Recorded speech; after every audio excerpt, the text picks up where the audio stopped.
What would you say are the three big flags that a man or a woman should look out for when they're entering a new dating relationship? Unfortunately, and I really hate to say this because we can't really control this, but your childhood. Unfortunately, your childhood creates an embedded kind of conflict between you and love. When we have a chaotic childhood, what we do is we create a core belief about ourselves that we're not worthy of love, we don't deserve love, or love is painful. And because that's a core belief, we go through life looking for somebody to validate that core belief. Now, if I meet somebody loving even, I will still try and create that core belief and make love chaotic. So, or I'll sabotage or do something. So unfortunately, you have to look at their childhood. Now, it doesn't mean if they've got a bad childhood, they're written off. But if they haven't acknowledged the impact, you're going to be... started the healing process. You're going to be the punching bag.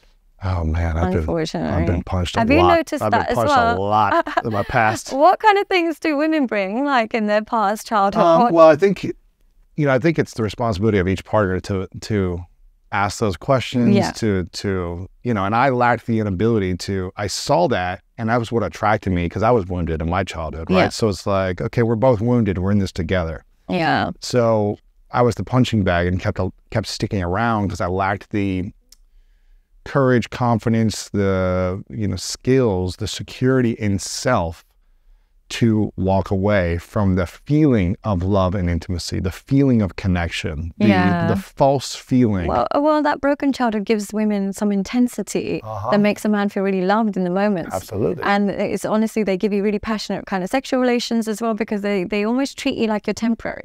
Because they know the chemistry is explosive, right? But it doesn't mean it's healthy. It's not healthy. And I've heard you talk about this. I've talked about this as well. It's like if a person you're meeting feels boring, then that's a good thing. It's a great thing. It's a good thing. If it feels like exciting, explosive, and magical every moment, it's like the constant, like that's probably when you want to run or really ask yourself why. Why are you attracted to chaos? Why am I attracted to this feeling? And is that healthy? I'm not saying it's automatic bad, but it's a definite thing to pay attention to. Yeah, and is it sustainable to do that to your body? Nothing is sustainable. It's like being in the ring for like 10, 15 rounds. You can't do it. Yeah, it's also like you said, you can only have that feeling for so long. And then when it fades, are you saying something's wrong? I need to recreate that feeling. Yeah, and they usually recreate it by outsourcing chaos outside of the relationship. So they'll have really stable, healthy relationships, but they'll find, a guy on the side or a girl on the side that will recreate the trauma that they've had as a child, unfortunately. Right.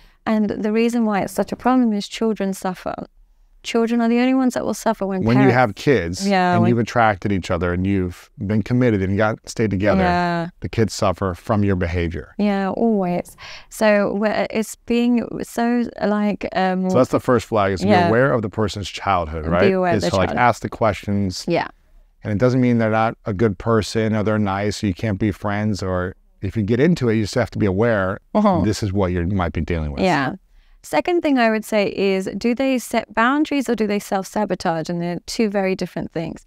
People think boundaries means, oh, you upset me, I'm never speaking to you again, I don't tolerate nonsense, I've got boundaries. That's not how boundaries work. Boundaries are actually instructions to help teach the person how to love you. So my boundary might be as simple as, okay, take the shoes off when you go into the living room. Yeah, that's a boundary. Self-sabotage is not saying anything and be like, oh my God, he wore his shoes in my living room, I'm never speaking to him again. So I would say the ability to communicate boundaries in a way that will bring you closer rather than simply kind of drawing lines and running away. And so I think effective boundaries is a really important red or green flag. That's been a game changer for me with Martha, because we really created agreements early on. Oh, amazing. What kind of agreements? Man, we did so many early on. They were just like, anytime there might have been a little like, oh, that didn't feel that good, or disturbance, as opposed to us just letting it slide. Each one of us were like, I don't know if I like that. I'm not saying you're wrong here, but I would just like for us to create this agreement so that I don't feel weird and I don't feel like you're taking advantage or whatever it might be. So, and what was it like? One of them was like, early in a relationship, you're talking all the time, morning, day, and night. And there was a couple of times where it was like 1 a.m. We had some like minor disturbances. There was like just confusion. We're both tired. It's getting in a loop. We're not finding a resolution to this like challenge. And so we both came to the agreement, like, let's not have these conversations in bed. Right. Like, it doesn't really seem to go well these last couple of times. It's not like it was horrible or explosive. It's just like, we woke up tired, like we didn't find a resolution, it didn't feel good. Let's just have the conversation during the day when we're both awake. Okay. Now when we hit the bed and then we start talking about something that was upsetting, and that has created so much peace because we both have an agreement. Amazing. We created a healthy boundary by calling it an agreement. Yeah. And we stick to that standard. Right. And previous relationships, what would you do instead? Oh, I would just try to solve the problem, stay up all night. I would just, and then it would just escalate to like frustration and exhaustion and then resentment the next day. Like, why is this happening? And then it repeats again every few weeks. Okay. So this is, it's now healthy. I explain to you what I need and we do it accordingly. Exactly. Amazing. Yeah. And making sure both of you are able to communicate what you need so there is an agreement. And making sure you both agree on that. Amazing. So if very she lucky to find a partner. Oh my God, I'm blessed. Very lucky. I'm blessed. Praise be to God. I'm blessed. Okay, so do they set boundaries or do they self-sabotage? That's the second green or red flag. What's the third? Competition or cooperation.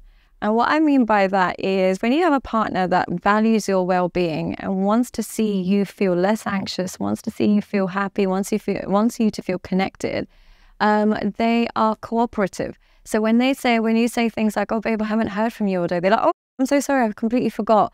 I'll call you in 5 minutes. Give me 10 minutes, I'll call you.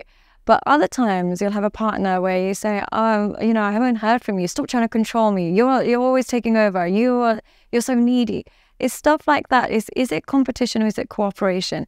When you voice a concern, do they actually want to see that the relationship get better and your well-being matters? Or are they so stuck on their autonomy and independence and not being controlled by you that they reject and neglect their responsibilities towards you? So I think that kind of understanding your partner's well-being, if it's not a case of like, why are you trying to control me? It's more of a case of, oh, I didn't mean to. Okay, I understand your point. It's those partners that are in competition with each other who can hurt who the most, or who can stay the most disconnected, who can stay the most independent. Why are you together? I don't understand those relationships. It's torture. It's real torture. So it's like, oh, I'm liking extra pictures. She told me not to like pictures. Now I'm going to do 10 times more. Oh, he told me not to post bikini pictures. Now I'm going to post 10 times more. Why are you together if you're going to hurt each other? Because hurting them should be hurting you if you're in a healthy relationship. And prioritizing their well-being is a form of prioritizing your own well-being if you're in a healthy relationship. So that cooperation should be there. If it's not there, then try and avoid that person, unfortunately.